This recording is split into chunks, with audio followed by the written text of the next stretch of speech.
Good morning, Mr. Strom. Thank you for that. Good morning, everyone else. Welcome to the Thursday, April 22nd, 2021 meeting of the Education Finance Committee. Remote hearings are held in accordance with House Rule 10.01. This rule has been posted online as linked to in our public meeting notice on the House website. All remote hearings will be recorded and live streamed by House Public Information Services. Members have the contents of their virtual packets available to them. And for the public, these materials have been posted online. Members, if you're looking for all these items in one place, they're attached in the calendar event that you have that Ms. Burt sent for today. To get on the list to be recognized by the chair, members using the Zoom interface have the ability to raise their hands via the app.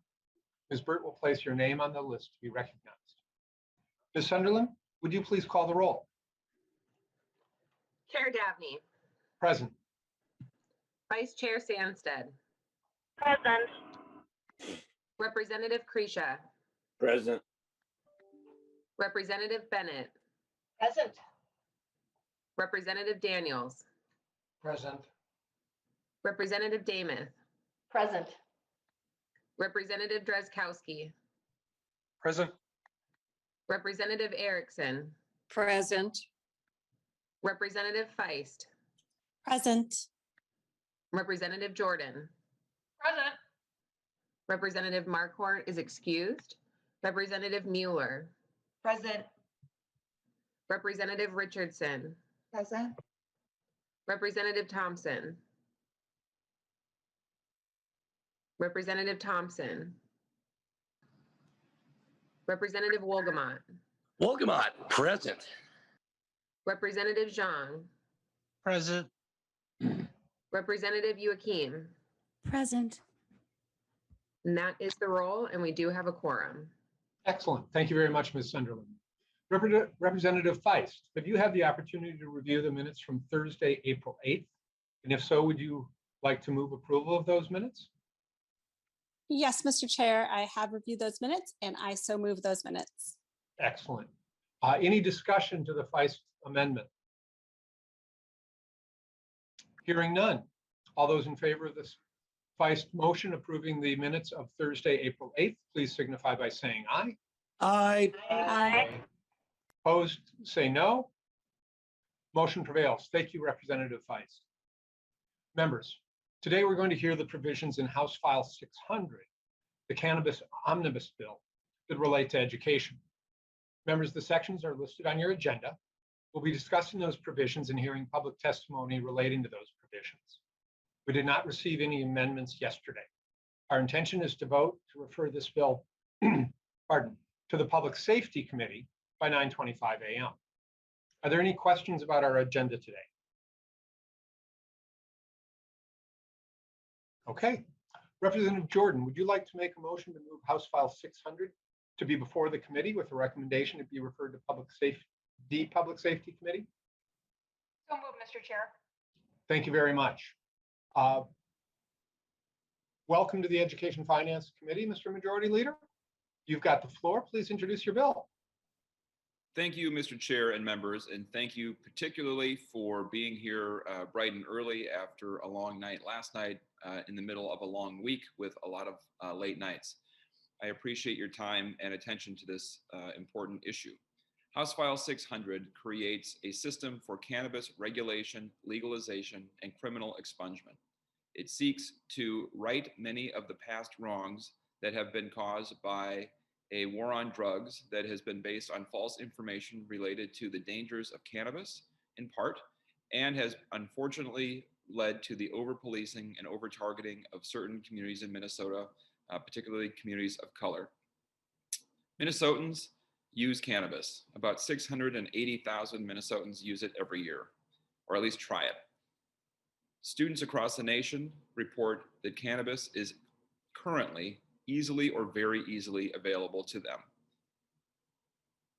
We have a cannabis system that does not work.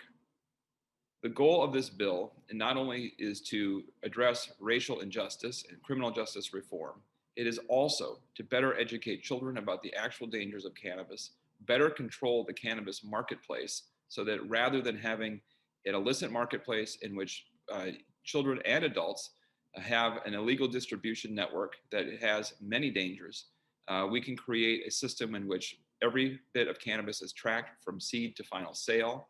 We can ban marketing practices that are designed to appeal to children. We can make sure that our workplaces have the right regulations and the proper safety approaches to cannabis, and that we can make sure that Minnesotans are able to use a substance for their health and for their personal use based on actual information, based on knowing what the product contains, and based on a system that is far less harmful than the current prohibition model that we have today. So, Mr. Chair, members, I don't need to go into great depth about other provisions of the bill. I will just say that we are here in part because we know that youth access is a concern for cannabis. We want to make sure that youth are properly educated, and we ask the Department of Education to develop standards for it. I also want to say that we prohibit in this bill cannabis in business operations near schools. We prohibit cannabis consumption by youth up to the age of 21. And nothing changes with respect to the fact that employees of schools who work with children or who have collective bargaining agreements still can be prohibited from having cannabis in their system. This bill is designed to create a better system for regulation and restricting access to cannabis, particularly for youth. And Mr. Chair and members, I think this bill is a model for how we can better regulate a product whose regulation to date has been a failure and in many ways caused more harms than the product itself. Thank you, Mr. Majority Leader. Members, you have quite a number of items in your packet. The research summary you have is an engrossment behind the current version of the bill. Mr. Johnson, if you're on the call, would you be able to just explain to members the last amendment that I understand was added in the previous committee and how it falls into this committee's area? Mr. Chair, Ben Johnson with House Research. Thank you, Mr. Johnson. Mr. Welcome. Chair and members, there was an amendment. Thank you. Mr. Chair, members, there was an amendment at a recent stop, and the bill summary has not yet been updated to the most recent engrossment. For this committee's jurisdiction, the key section that did get changed appears in Article 7, Section 3, Subdivision 3, that deals with parental review of the education materials related to cannabis use and substance use. That section, that subdivision changed slightly. It specifically requires school districts and charter schools to allow the parents, guardians, and adult students to review the content of the instructional materials on cannabis use and substance use. It also requires the district and charter schools to allow parents and guardians and adult students to opt out of the instruction with no academic or other penalty for the student. And it requires the school districts and charter schools to give notice of the right. Mr. Chair, that's the only change at the last stop that's relevant to this committee. Thank you, Mr. Johnson. I appreciate the update. So members, just a reminder that the articles and sections that are within the education area are Article 1, Sections 4, 8, 14, 46, and 47. Article 5, Sections 5 and 9. And Article 7, Sections 3, 4, 5, and 14. Members of the public have also been noticed that those are the relevant sections for this committee hearing and have been asked to both limit their comments to those sections and also limit their comments to 2 minutes each.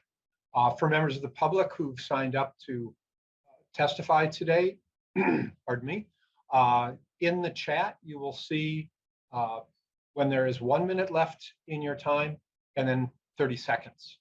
And I just ask that testifiers do in fact keep their comments within the 2 minute time limit.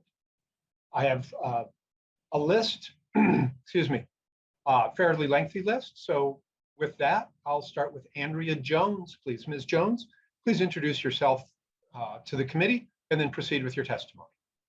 Good morning. Thank you for having me. I'm Andrea Jones. I'm a St. Paul constituent.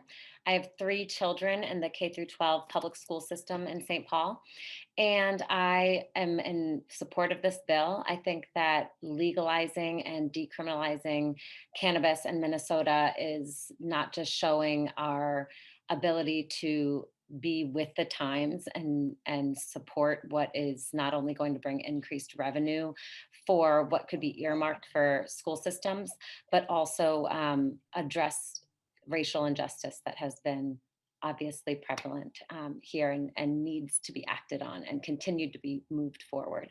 As a parent, I believe in being able to educate our children, and Republican Ryan Winkler, I really appreciated your summary.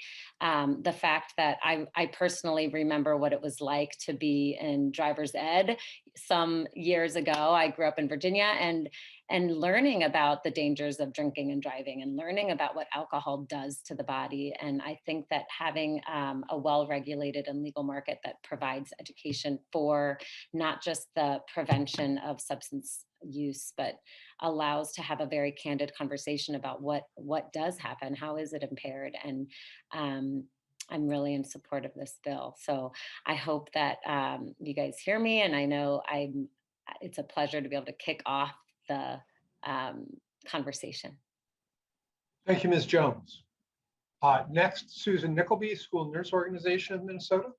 Please state your name for the record and proceed with your testimony. Welcome to the committee. Thank you, Chairman Dabney and committee. I am Sue Nickleby, the past president of the School Nurse Organization of Minnesota and a member of the Legislative Committee. I want to thank Representative Winkler for listening to the licensed school nurse concerns and taking them to heart. We appreciate his commitment to health and safety of Minnesota students through safe licensed school nurse practice.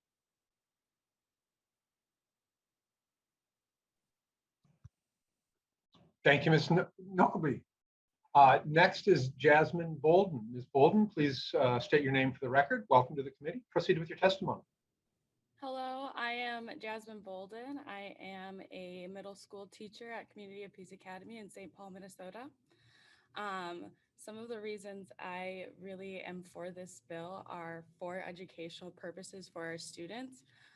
Students are able to have open and honest conversations about alcohol and how that works with their body, or about sex, or many other things, but they're not able to talk about marijuana and how it actually impacts them. And so being able to find a way to incorporate that into the school so that students can use it safely would be very huge for our students, as well as I want to definitely see the decriminalization and see that move, I guess, away from the impacts that it's had on the Black community. I am biracial, and I grew up on the east side of St. Paul, and I've seen the way the over-policing has really impacted the Black community. We know that a lot of people smoke weed. So just seeing the way that it's almost used as another excuse to arrest a person of color is really sad to see, and it would really change those outcomes in the way that our system has sadly become. Thank you, Ms. Bolden. Members, please note Representative Thompson has joined us. Thank you, Representative Thompson. Next on the list of testifiers, Mr. Aaron Zimmerman, President of the Minnesota Association of Secondary School Principals from Perham. Principal Zimmerman, welcome to the committee. Please state your name for the record and proceed with your testimony. Oh, good morning, and thank you for having me. My name is Aaron Zimmerman, high school principal here at Perham High School, and also the president of MASSP, the Secondary Principals Association of this year. So on behalf of the MASSP association on there, as well as for principals on there, when we look at these things, first and foremost, I think bringing this forward is important, in the education that it would provide for students is absolutely critical. Along with that, how it may affect society as a whole and how it affects our state, I think is always something that we're looking at without a doubt in our schools and through the principalship eyes. One portion that they would ask to take a look at on there is many times in education of as we're educating students to be careful that it's not also infringing on other people's beliefs or who they are as a person. So anytime there's anytime there's conversations of the providing the legalization of the cannabis in regards to the state of Minnesota, there's always that trickle down effect of how it might affect our schools, and there's many different beliefs on that. So on behalf of the principalship on there, first and foremost, school safety is on the top of our list annually on there. But would look to how that might, the education, how that might affect this bill, how that might affect the education of students. Always going to look at how we can help support students in educating what's out there, but then how's that going to affect our public schools may be a concern as well. So thank you for having me on here, and thanks for introducing this bill. Thank you, Mr. Zimmerman. Next on the list, Ms. Christy Pierce. Ms. Pierce, welcome to the committee. As you've seen, please state your name for the record and then proceed with your testimony. Good morning. I'm Christy Pierce. I'm a youth worker and an educator for more than 30 years in St. Paul, working at St. Paul High School. And I think it's, I'm a storyteller, and I'm trying to keep it quick. I work with many kids who use cannabis as a way just to get through the day, get through life. And I think it's critical for us to be able to have resources. We used to at one point have chemical dependency worker counselors in schools, and now we don't. So when a kid comes to school high, you talk about public safety, the nurse, looks at their eyes, sees if they look to be under the influence, and then we send them home. So they're driving high, they're walking high, they're riding the school bus. We have no resources. We have school social workers. The whole chemical dependency state of mind is very different than just social emotional, which is what we tend to work with. So as a technical solution, we talk about putting money into education, putting funding, and the money never seems to really get to the direct services of the kids. We have no Rule 25s. We have no way to evaluate how heavy use, heavy is, I can't even talk, it's too early. How heavy our kids are using. Is it just, cannabis? Is it opioids? We know it's opioids. Weed is a gateway for many of our kids to getting higher and higher and higher because they're living in such traumatic lifestyles right now. So I love the fact that this is on the table. We have to stop criminalizing. We have to interrupt, the school to prison pipeline. We have to give our kids and families more and stop taking away because they have less right now. So I think, I'm totally in support of legalizing, cannabis. It seems so small. Like why are we even talking about this when there's so many greater things in the world that are harming our kids and our lifestyles and our communities. So thank you for whoever introduced this. I don't do all this political, legal stuff. I do kids and families and communities. So thank you all for, taking the time to address or listen to us who are in, boots on the ground is the big word, the buzzwords. And our boots are on the ground, and our kids and our families and our communities are dying, and the life is being sucked out of them. And it's not just opioids. It's so much. So I'm babbling, rambling. We need chemical dependency workers in schools. We need resources for families and communities. Thank you, Ms. Pierce. And thank you for doing kids and families and communities. Thank you. We'll try to hold down the politics. How's that? Okay. All right. Thank you very much. Next on the list, Kim Lewis from the Minnesota School Boards Association. Good morning, Chair Dabney, committee members, Representative Winkler. My name is Kimberly Lewis. I'm with the Minnesota School Boards Association. We represent all 333 of the locally elected school boards across Minnesota. Today, I'm also speaking on behalf of the Minnesota Association of School Administrators and the associations representing the elementary and secondary school principals of Minnesota. Our membership really appreciates Representative Winkler bringing this to education. We would love to continue to weigh in on this and appreciate your thoughtfulness in the way the bill was written and including us in the education of the students and making that a priority.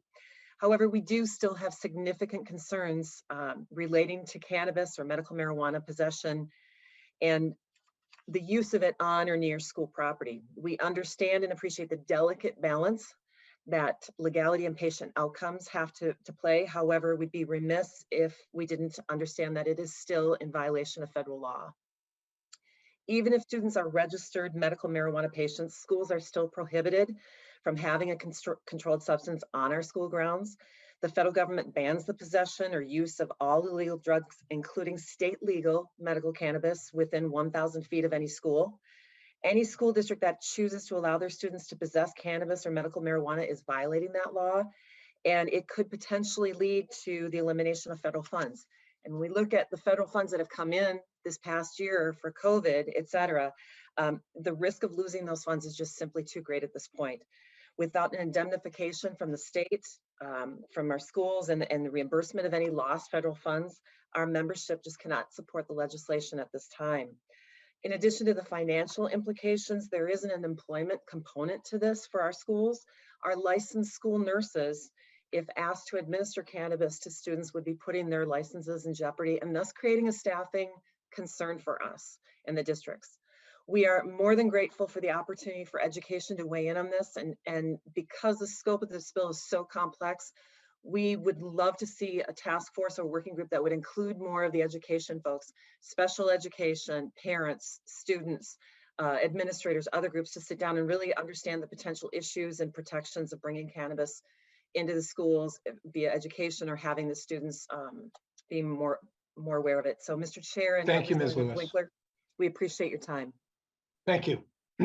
Next, Rory O'Brien, the Minneapolis Students for Sensible Drug Policy Leadership. Mr. O'Brien, welcome to the committee. Please state your name for the record and proceed with your testimony. Good morning, Mr. Chair and members of the committee. Thank you for the opportunity to speak today. My name is Rory O'Brien. I'm the chapter leader of Minneapolis Students for Sensible Drug Policy and the Digital Communications Coordinator for Students for Sensible Drug Policy Global. SSDP is the largest global youth-led network dedicated to addressing the war on drugs through sensible policy change, with over 370 chapters across the globe. And I also studied addiction counseling at Minneapolis College. Reflecting on my drug education as a teen, a major consequence of abstinence education is that youth are not equipped with the knowledge that they need to make informed decisions. This is especially dangerous in an unregulated, unpredictable Black market. I had multiple friends who experimented with synthetic cannabinoids, also known as K2 or spice, often incorrectly described as fake weed due to prohibition. They experienced adverse effects that resulted in, or nearly resulted in, seeking emergency medical attention.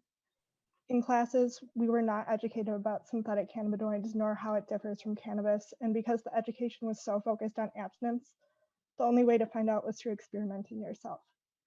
Both SSDP and the Drug Policy Alliance have developed harm reduction evidence-based drug education curriculum. SSDP's Just Say No, KNOW, is for college students. It involves peer-to-peer education, and our lessons on cannabis includes information on the history, what drug use looks like across cultures, including the impact of the war on drugs, how cannabis works in the body and its effects, and how to reduce the harm if people decide to use cannabis. DPA created the first program of its kind for high school students. A key concept is that the safest path is to avoid drug use, but to provide scientifically accurate, honest, and compassionate lessons. Both Minneapolis SSDP and SSDP Global endorse and support House File 600 and the bill's commitment to cannabis education, including for youth. A primary way to mitigate the risks with youth and cannabis is through education, and the only path to mitigate the harm that cannabis prohibition has caused in the school-to-prison pipeline, destroying families and communities of color, is to fully legalize and regulate cannabis for adult use. We look forward to working with the state leaders to give youth and all people the knowledge they deserve. Thank you. Thank you, Ms. O'Brien. Next on the list, Dr. George Rilmuto from the University of Minnesota. Doctor, please state your name for the record. Welcome to the committee. Proceed with your testimony. Good morning, Chairperson Dabney and committee members. I am Dr. George Rilmuto, a child and adolescent psychiatrist and professor emeritus of psychiatry at the University of Minnesota. And for a dozen years, I was the medical director at the State Psychiatric Hospital for Children in Wilmer, Minnesota. In my experience, toxins and brain insults such as fetal alcohol exposure, lead ingestion, traumatic brain injuries, and marijuana are related to educational failure, behavioral mental health, and addiction disorders due to the toxin's effect on the developing brain. States with recreational marijuana have increased use of marijuana in elementary and high school students. Marijuana use is associated with adverse academic consequences, including increased high school dropout rates. Marijuana affects the central nervous system of developing brains. Young developing brains are especially susceptible to the negative effects of marijuana use, and young users show changes in gray matter volume that affect cognitive processes like attention and motivation.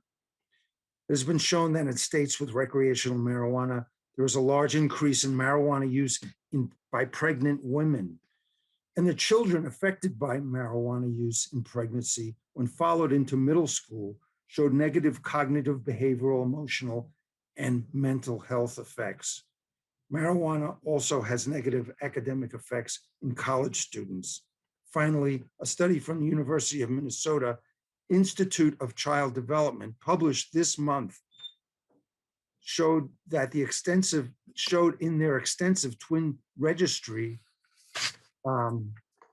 when they controlled for genetic environmental differences, cannabis use may impair academic functioning during the secondary school years with downstream effects on their careers and livelihood.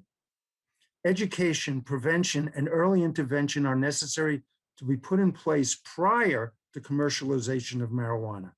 And the bill fails to account for these harms nor sufficiently funds mitigation.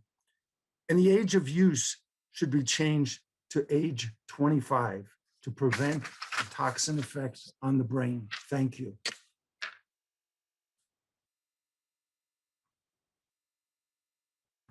Chair Dabney, you're muted.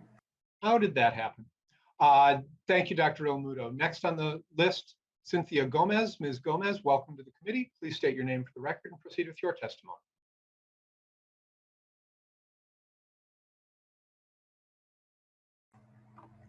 Ms. Gomez, you're muted.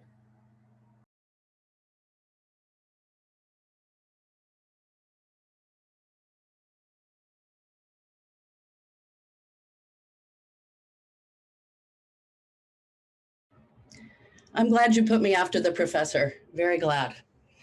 Good morning. My name is Cynthia Gomez. I've been an educator for over 30 years. I'm in my 7th year at PYC Arts and Technology High School in North Minneapolis. Whatever we put in our bodies, we must do in the context of love for ourselves. That's what I tell my youth. I can only have those sorts of critical conversations with them because I tell them the truth. A crucial part of a young person's education that we don't really think about is around the choices they're going to make about their relationship to these consciousness altering substances that they'll be exposed to, including alcohol, the role those things will and won't play in their lives, the understanding that people have used such substances since there have been humans. The lack of fact-based drug education is an overarching problem. It's a positive danger to youth when drug education is dispensed through a just say no approach, with no attempt made to give students accurate information about the specific properties of different substances. It's important to understand the toxicity of alcohol and the addictiveness of opioids. The horse is out of the barn. The widespread use of cannabis among teenagers is not something easily reversed, and I'm certain that continued prohibition has done and will do nothing to reverse it. I'm not advocating that teens use marijuana. I'm just saying what's real. If we tell young people that cannabis is deadly and harmful when they know for a fact that it is neither, what happens when they encounter Xanax, cocaine, crack, opioids, Adderall? Cannabis is a gateway drug to the degree that we don't tell our children the truth and fail to arm them with the information they need to make wise choices. The misclassification and mischaracterization of cannabis has done nothing to curtail its use, and at worst has had the effect of putting students in the deadly danger. If they don't tell me the truth about weed, maybe they didn't tell me the truth about blank either. The war on drugs has devastated communities like North Minneapolis. We have 40,000 incarcerated nationwide. Hundreds of thousands of more return to their communities as convicted felons. Children suffer terribly when their loved ones are caught up in this web of criminalization and incarceration. Prohibition has, of course, also criminalized many youth, which is such a pernicious thing, making everything that much more challenging and barrier down the line. And I want to say also, I have 2 students in the last few years who have had a single encounter with K2.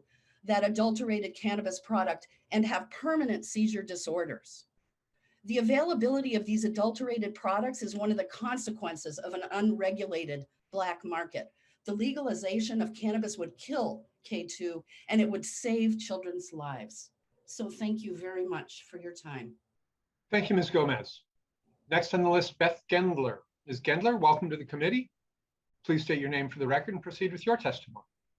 Thank you, Mr. Chair, members of the committee, and Representative Winkler. My name is Beth Gendler. I live in Minneapolis, just a few blocks from Bryn Mawr and Anwatin schools. My husband and I have 3 kids. Our oldest is about to graduate from college in New York. Our middle is a junior in college in Iowa, and our baby's a freshman at Minneapolis Southwest High School. She was thrilled to have her first day of in-person school last Monday. She told me it was great, but really hard to find her way around. And while she was looking for her math class, she found the bathroom in the basement where, in her words, the kids vape and do their drugs. She was mostly baiting her nervous and overprotective mama, but it's also true. So you might be wondering why a nervous mom is testifying today in support of this bill that would legalize adult use cannabis. It's because I think it will actually make our kids much safer. First, if cannabis is regulated, or let's face it, when kids get access to it, more of the products out there will be safer. I know that regulation and equity issues aren't the topic of this morning's hearing, but these issues all intersect, and I want to name that. I'm equally enthusiastic about the provisions of this bill that call for research and evaluation, which will give us a baseline understanding of youth cannabis use in Minnesota and an opportunity to measure and evaluate any change that results from adult use legalization. That will give you all the information that you need to make any changes that are deemed necessary as a result. When this bill passes, our kids will benefit from education based on model programs and developed with input from parents, educators, and students themselves. They'll learn about the adverse effects of cannabis use for children and be equipped to make smart choices. I wish that my son had benefited from this education when he was in Minnesota public schools. Adult use cannabis is now legal in New York State. He's 22 and a pretty smart kid, but I don't know if he knows everything he needs to know. And I'm pretty sure that the articles and cautionary tales that I text him are not real effective education tools for him. Finally, I'm pleased that this bill ensures that children who need medical cannabis have access to the treatment that they need when they need it, even during the school day. This bill protects the health and well-being of kids who rely on medical cannabis to make it through their day and enhances their ability to learn and do the work that they need to do to be successful in school. It also protects their caregivers and school personnel. Thanks for the opportunity to testify in support of this bill. Thank you, Ms. Gendler. Next on the list, Laurie Nakamura. Ms. Nakamura, please state your name for the record. Welcome to the committee. Proceed with your testimony. Hi, my name is Laurie Nakamura. I'm a licensed school nurse for a public school district in the Twin Cities in St. Paul. I want to thank the committee and the committee chair for this time. I've been working as a licensed school nurse for 16 years. 15 of those years have been in the secondary setting or the high school setting. The use of banned substances by students is a reality. Unfortunately, my role in dealing with the use of banned substances is primarily punitive. The student is typically seen by an administrator and sent home. I am greatly frustrated by the total lack of any meaningful resources, education, and guidance, and follow-up for the students and their families. There is nothing available. Exclusion and punishment is not working. It leads to dishonesty, fear, and disengagement. What would it look like if any revenue generated from the bill would be funneled into development of education and resources that deal with substance use, issues around dependency, and options and alternatives? I don't have specifics, but changing our lens from punishment and exclusion to restoration and support is a first and important step. Thank you to the committee and the committee chair again for this time.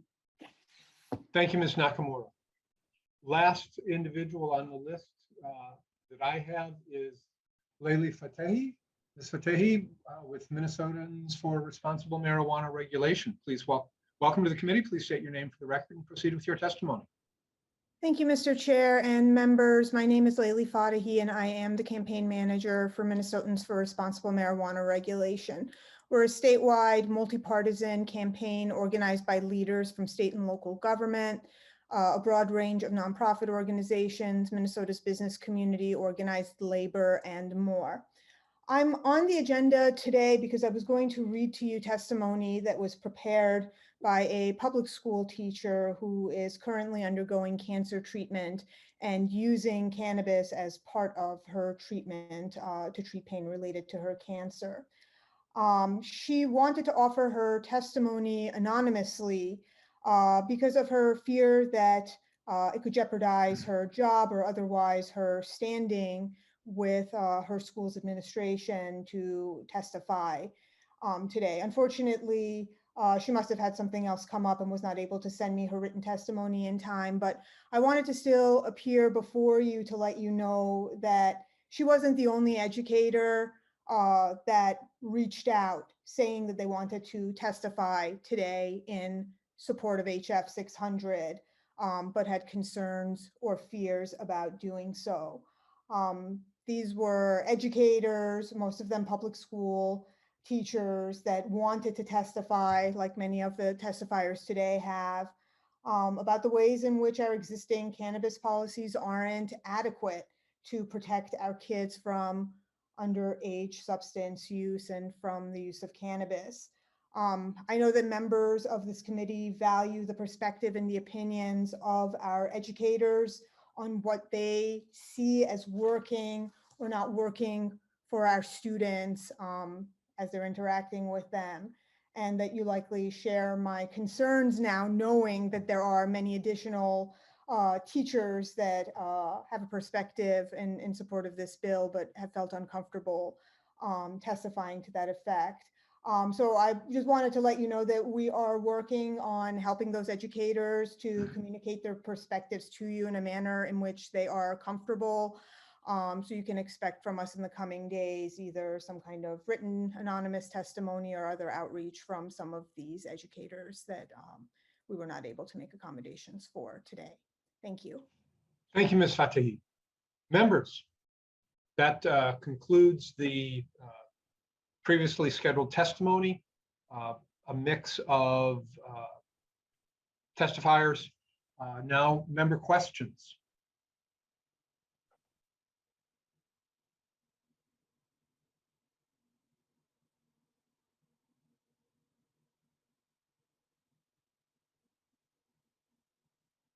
Representative Bennett, you have your hand up. Thank you, Mr. Chair. Yes, I have a couple questions. I guess these would probably be for the bill author. I've just kind of been taking notes as I went along. So my first question, and I did hear one of our testifiers speak to it as well, and maybe that person, it was Dr. and I can't remember who, but we do know that cannabis, marijuana, whatever we're calling it here, affects the development of the brain. And as one of the testifiers said, and I've heard this before too, we know that the brain is not fully developed till around age 25. And just curious as to why, I mean, I understand age 21 in the bill is probably to keep it the same as tobacco and alcohol, but we do know that there is a very big effect on brain development. So I just would like to hear from the bill author as to why not 25? That it concerns me a lot that we're going to have young people whose brains are permanently affected by these developmental issues. Representative Winkler. Thank you, Mr. Chair, and Representative Bennett for your question. I think, first of all, I would agree with you, and I do agree with you, and I think evidence suggests that cannabis use in youth can have an adverse effect on brain development. So I want to fully agree with that. The reason 21 was chosen is simply because while there are effects up to the age of 25, it is consistent with how we treat alcohol and tobacco now for legal age purposes. I do want to, and I know you didn't exactly ask this question, but the testifier you mentioned talked about increases in youth use as a result of legalization. And I'm happy to send these to the committee. But the Substance Abuse Journal concludes that there is no increase there's no evidence of any increase among use of adolescents as a result of legalization. It's the same conclusion reached by the Preventive Medicine Reports of 2021, Addictive Behaviors Journal of 2021. The Journal of Adolescent Health concludes that legalization does not lead to increased use. The list goes on and on. The American Journal of Public Health concluded in 2020 that adolescent marijuana prevalence has varied little across the country as states have legalized. Continuing down, the Journal of Studies of Alcohol and Drugs reached that conclusion. The National Survey on Drug Use and Health from the U.S. Department of Health, the Journal of the American Medical Association, the American Journal of Drugs and Alcohol Abuse. The list goes on and on and on of research and studies that have shown that legalization does not lead to increased use. And I say that not to minimize the importance of the issue, but to say that as a policy issue, if we look at how we're approaching cannabis, shifting to even states that did poorly, California did a bad job of legalizing cannabis. Colorado stumbled early, but even in states that did it poorly when they started, they haven't seen increased youth use. So those concerns are real. The age of 21 is consistent with alcohol and tobacco. And there is zero evidence based on every major study that has looked at youth access and use post legalization to be concerned that we're going to have more kids trying cannabis as a result of legalization. So I don't want to be, that's not exactly the question you asked, but I did want to address the testimony of Dr. Real Muto. Thank you, Representative Winkler. Representative Bennett, any follow-up? Thank you, Mr. Chair. Yes, and I do have another question, and it actually has to do with what Representative Winkler just brought up. And I understand there are many studies showing that youth increase doesn't go up, but there are also many studies that do show that, and it's very mixed. And I have a hard time trusting either side on the data I'm getting because it's so politicized, which is unfortunate. And so it is difficult to know. But to me, common sense says that if you see your parents lighting up, which is going to happen more often when it's legalized, it's going to become more acceptable, and youth will use it more. And again, I've seen studies showing both, and they're all good studies. There are studies too that show that accidental ingestion by young children go up as well as a result. And so one of my questions actually has to do with I'll get away from the debate of whether use goes up or not. That concerns me because I do believe mental health issues, which are already a big issue in our schools, the need for social workers and mental health workers. I feel like this bill should have more funding than for those, because I believe the need for that will go up as a result of this. But my question has to do with this accidental ingestion that we're seeing, and it's mostly from the canned marijuana or THC laced things, edibles that look like Skittles, look like cookies, and it is evident that goes up, and that concerns me that things like that will go into school. So is there anything in this bill that allows or doesn't allow the use of THC in things like candy items and cookies and that kind of thing that are much more, would you say, that children would be much more likely to eat? Representative Winkler? Mr. Chair, Representative Bennett, yes. So first of all, let me say that the kinds of gummy bears and other sorts of candy-related items that you described were initially not prohibited in the state of Colorado, and some of the information that we've heard about that has come out of early experiences in the state of Colorado. Colorado learned from that lesson and began to prohibit those kinds of products that are appealing to youth. And as a result, those kinds of ingestion, accidental ingestion has gone way down. And in our bill, we prohibit any kind of marketing or product that would be appealing to children. And so you can't have gummy bears, you can't have bright colors, you can't have marketing with cartoons and that sort of thing. And no cannabis product is legal in Minnesota unless it is approved by the Cannabis Management Board, which this bill creates. So we establish a board appointed by the governor, and one of the charges to the Cannabis Management Board is to prevent youth access to cannabis. And so not only do we prohibit it in the law, we also give it as a mission to the Cannabis Management Board to not approve anything that will be appealing to children. Representative Bennett. Thank you, Mr. Chair, and thank you, Representative Winkler. All right. Any other questions from members?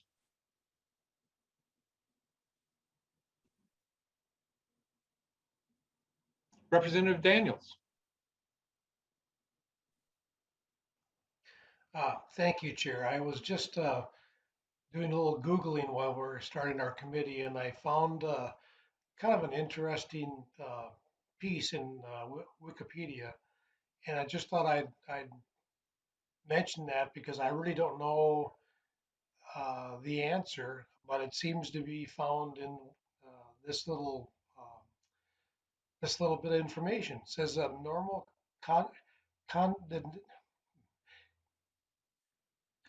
sorry, I can't see my own message here. It basically says that if a larger amount is ingested for cannabis, the effects are much longer. Normal, smoking or something like that is maybe gone within about 3 hours. But if you have ingested, let's say you're doing your special brownies or special cookies, they can still be in your system 24 hours to a few days afterwards. And I'm just wondering for people that have to, go to the work in the morning, and school bus drivers, and you name it, police officers, firemen, how is that going to be protected that these folks don't go to work accidentally high and still be able to protect the public? I mean, that really concerns me that this could be happening. So I didn't read the entire bill, but is that in the bill, Representative Winkler? Representative Winkler, the portions of the bill that touch on testing, at least some of the portions are within the jurisdiction of this committee. Care to respond to Representative Daniels? Yes, thank you, Mr. Chair. Representative Daniels, very good question. So I touched on this briefly, but so we have currently, employers can fire a person for any reason or no reason unless they're part of a protected class. That is true of state law. So employers could decide if they wanted to terminate a person because they arrived at work in some way impaired. If you have a federal regulation like in transportation prohibiting cannabis, then you can do random testing. And if there's any amount of cannabis detected in the person's test, then they can be terminated or disciplined pursuant to whatever policy the employer has in place. That is also true if you work in a safety sensitive position. So for example, high-tech manufacturing or driving heavy equipment. It is true if you are working with children, including bus drivers and educators. The employer can essentially have a zero tolerance policy and random testing for people who do any of those jobs. So that would not change.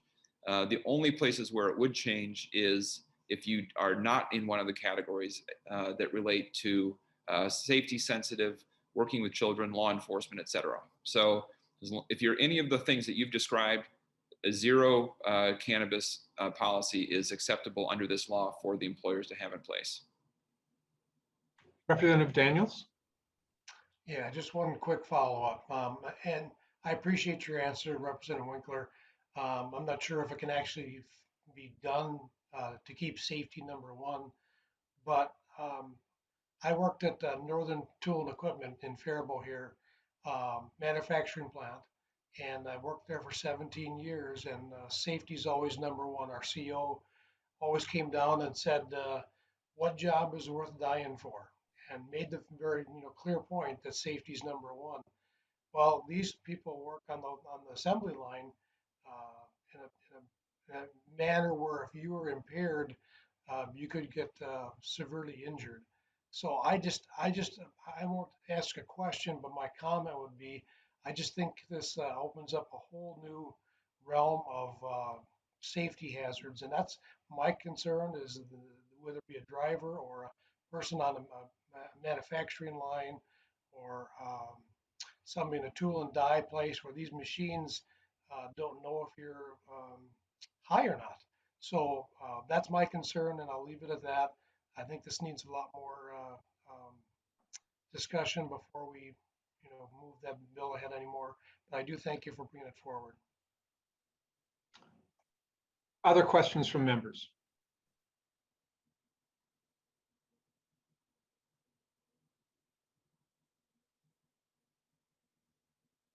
Representative Kresha. Thank you, Mr. Chair. And so 9:25, so I have 26 minutes of alone conversations with the majority leader. Is that correct? I've got it at 27, but yes.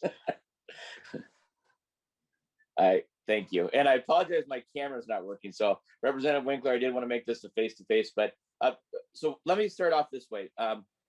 This is coming through the Education Committee, and this and the jurisdiction of our committee is around education. And I want to confine my remarks to that as much as I can. Representative Winkler, thank you for bringing this forward. One of the things that I do believe the legislature needs to do more of is thoughtful deliberations and debates on policy. That's what we're supposed to do. Many times we allow issues and emotions to enter that realm, but at the end of the day, I think that the people that I serve with and that I have served with over my tenure here enjoy policy debate and discussions because that's what we're supposed to do. That doesn't mean that agreement or disagreement should be the goal. I think the goal should be to get to the best policy we can. So when I look at this, and Representative Winkler and members, I'm sure everybody's done their research. And knowing Representative Winkler's past, he's well versed in the research and has done his homework. When I looked at the research, and as I've looked at this over the course of my tenure, particularly in the child protection and other areas, I concur in one area, and that is in the states that have gone through legalization of cannabis, there usually is very little variability on outcomes. In fact, what seems to be consistent in the research, it doesn't matter where you've looked, where I've looked, both sides tend to overstate their positions and to fall into rhetoric to try to get to their arguments. But when we actually look at the numbers and the research that I've looked at, we overstate the positions on both sides. That doesn't make up for the fact, though, that as I look at this and I look in the jurisdiction of this committee, the question that I ask as it comes through education finance, and if I was in public safety, maybe I'd have a different close, but how does this improve the solutions and problems that we have in front of us? The learning loss, the academic disparities, the breakdown of the families that need resources so desperately.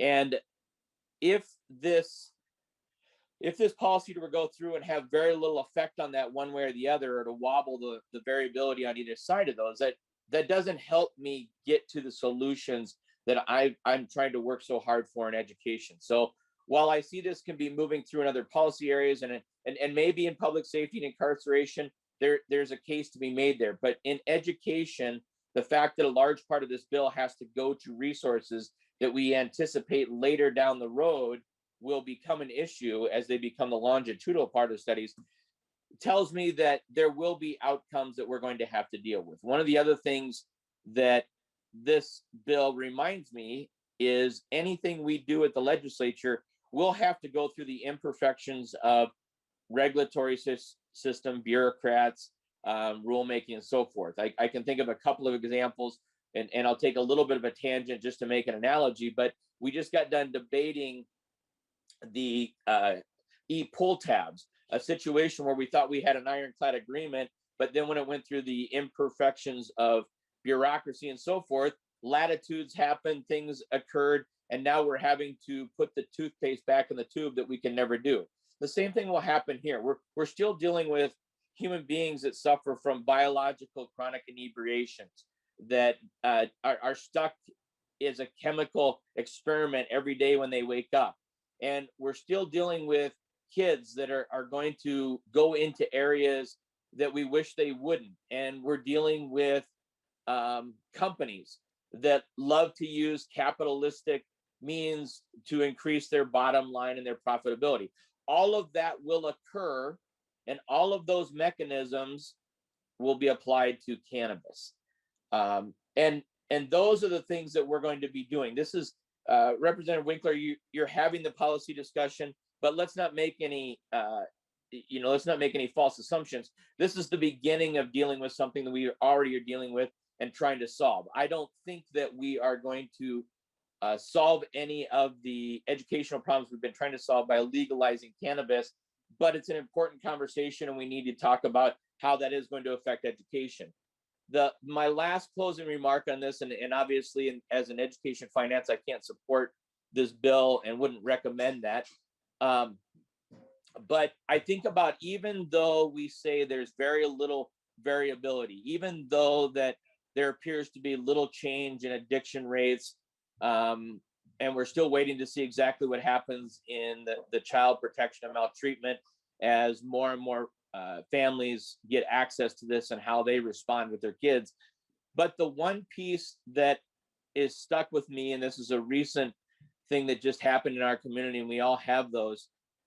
We had a young lady here, 25, who recently passed away of a drug overdose. And that happened because there was a bad batch of heroin that has come through our communities, and heroin has been replacing methamphetamines and opioids because we've been cracking down on the opioid prescriptions.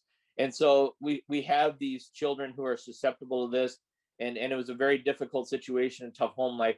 But even though there's no change, there's very little change in what cannabis would do, a very small change here was a life that was lost. And I understand there are lives at stake when we look at the public safety side and the incarceration, but that doesn't change. There's also lives on the other side. And we're in the business of trying to save lives. We're in the business of trying to make kids more successful in education. And if at the very least, the agreement here is this won't have that much of a change, then that means it's really not improving the educational problems we have. So for that reason, I would not support this. But again, Representative Winkler, I like to debate policy, and I like to talk about how we can make things better. But we are staring down a situation where things aren't getting better in all aspects and in lots of aspects. And that's hard for me to accept as a parent, a father, someday, hopefully a future grandparent, and a former education. I always want the world to be better than the world I left. So thank you, Representative Winkler. Representative Winkler, your response, sir. Mr. Chair, Representative Kreshaw, well, there was a lot in that statement. And first of all, I want to express my appreciation for acknowledging that we don't see a lot of change in youth use. And I think it is important to try to start from that foundation. And I would agree with you that if we don't see major changes in youth use as a result of legalization, then in that sense, we aren't creating a good case for legalizing. But you have to look at the effect of the overall policy. So in Minnesota today, African Americans and white Minnesotans use cannabis at about the same rate. And as I mentioned, 680,000 Minnesotans try cannabis every year. Okay, the fact is that anywhere from you are 4 to 10 times more likely to be arrested for possession of cannabis if you are a Black Minnesotan. Okay, think about what that means. Felonies last forever. Felonies disrupt the ability to get jobs. Felonies disrupt the ability to pass background checks. Felonies disrupt the ability to get housing. And look at where the communities are located. Look at who the people are who get most of these criminal records. That doesn't help the next generation. That doesn't help children to have whole communities that have been targeted for enforcement under the current prohibition model. So if you look at a child as part of an overall community, part of an overall family, ending prohibition actually allows more families to have more resources to be successful without causing harm for youth access or youth use of cannabis. So if you weigh the balance, we are doing more harm than good with our current prohibition model. ending prohibition of cannabis, moving to a legal regulated marketplace with education for students, for adolescents, for youth, so that they understand and are given honest information about how cannabis works, what dangers other drugs may pose. All of that is a better overall system for the children of the state of Minnesota than what we have right now. And we do dedicate resources from the taxation of cannabis to cannabis use disorder to make sure that we have more counselors, more mental health, more substance abuse treatment available. The goal with taxation of cannabis is not to create a revenue bonanza for the state. It is to make cannabis actually pay for the harms it causes in our society and pay for its own regulation. We aren't close to doing that right now. We can do so much better. And the level of attention and thoughtfulness that so many members of the House, so many advocates, so many organizations have put into this bill make it ready now for passage. We will do better with this bill than we would without it. And I would just add that with states around us legalizing, the era when we can even plausibly say the prohibition will have any effect on the availability of cannabis in Minnesota is way behind us. We need to get the laws right and actually deal with the reality that we face now. And that's why we're bringing this bill forward. And I think that will be good for kids. Thank you, Representative Winkler. With that, Representative Jordan renews her motion that House File 600 be recommended to pass and sent off to the Public Safety Committee. Ms. Sunderland, would you please take the roll? Mr. Chair?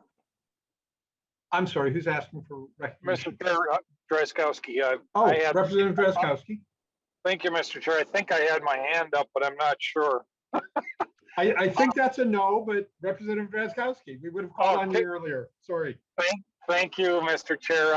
Just a quick question for Representative Winkler and my observations on this issue. Of course, you know, some people struggle with the idea that we have laws already for people to follow around the use or non-use of cannabis and struggle with the implementation and carrying out of those laws. They don't like the results. They don't like, you know, the interaction between enforcement and the laws. I understand that, and I understand that as a motivation to do this. But the discussion earlier about the ingestible materials for children, I guess the first question I would have is, do we have gummy bears in Minnesota now laced with this stuff? Representative Winkler? Mr. Chair, Representative Drazkowski, they are illegal, as I'm guessing this is where you're going, and I'm sure they probably exist. The goal with this bill is to end the illicit marketplace and shift to a legal regulated marketplace. And I hope that this makes you feel like I'm saying something you like.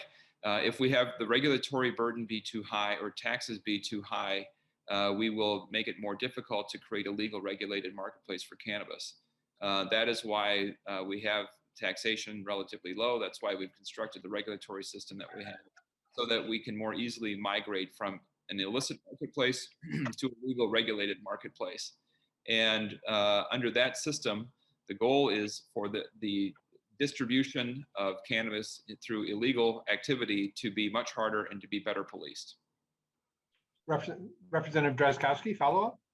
Thank you, Mr. Chair, and thank you, Representative Winkler. But as you probably expect, Representative Winkler, my trust in government to be able to solve this, or additional government employees to be able to somehow counsel people in their approach to life is much, much more limited than the idea of people actually following the laws that are laid out, yay or nay.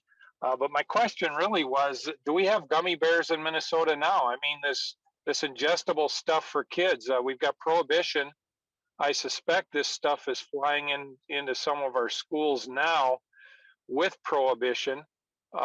So if in your discussion earlier, if you know, around concerns for kids in the future under this bill, you say, well, gummy bears are going to be prohibited. How is prohibition then going to be effective if it's not effective now? It's back to the same argument.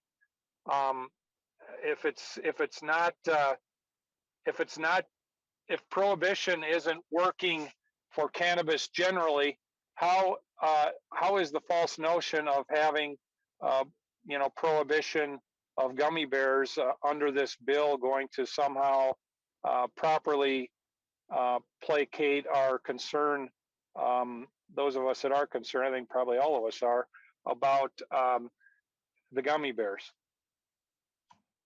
Representative Winkler? Mr. Chair, Representative Drazkowski, because it isn't just all or nothing. By allowing a expansive marketplace for a legal product in which businesses can make money selling it under a regulated system, they will get most of the business or all of the business, and they will have to follow the rules. That's the advantage of doing it this way. If they don't follow the rules, then they won't be able to continue.